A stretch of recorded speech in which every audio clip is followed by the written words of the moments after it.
Good morning and God bless. My name is Debbie Raygoza, and I want to welcome each and every one of you this morning to our devotional, to our Florenza devotional. And today's devotional is, how can we have hope when everything looks hopeless? In Romans chapter 5, verses 3 to 5, Paul says that we can rejoice in our sufferings because we are a people of hope. In the English Standard Version, Romans chapter 5, verses 3 to 5 reads as follows.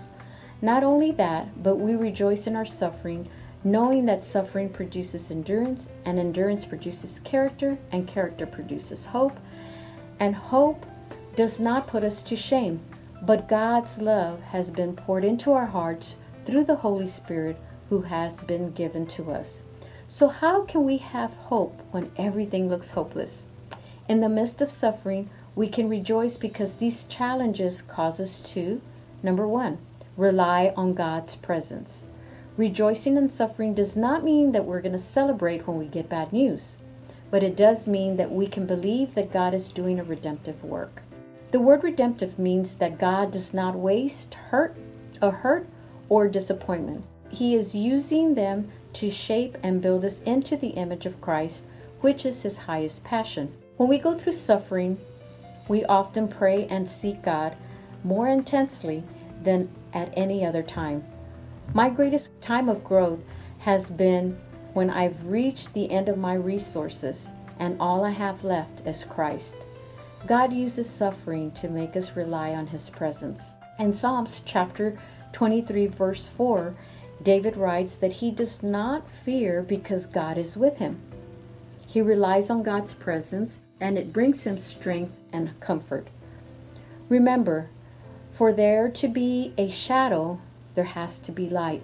Without light, there's no shadow. I don't know what your valley of the shadow of death is, but I do know who the light is that we walk with in that valley. In another Psalms, David reveals that one of the reasons for his joy is that he is forgiven. In Psalms chapter 31 verse 1 reads, "Blessed is the one whose transgression is forgiven and whose sins are covered." We cannot determine God's love for us based on good or bad circumstances. We determine His love based on the cross and what He did on that cross for us. 2, we can rely on God's provision. In 2 Corinthians chapter 12 verse 7, Paul reveals that he has suffered from a thorn in the flesh. God was so concerned about Paul not becoming proud, so He allowed hard circumstances with Paul, so that way Paul could become humble and not proud. In our current situation, God is saying to us that His grace is sufficient, and even when we feel weak, He is making us stronger than we have ever been. His grace is not an abstract idea. It is through the power of the Holy Spirit.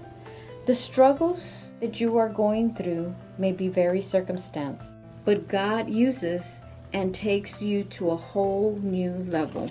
Number 3, we can rely on God's power. In 2 Corinthians chapter 12 verse 9, it reads, "Therefore I will boast all the more gladly of my weakness, so that the power of Christ may rest upon me." What is your weakness? Maybe it's a son or daughter that hasn't quite turned out the way you thought he or she would. It could be a job situation that has gone wrong, or it could be a medical diagnosis that has you scared.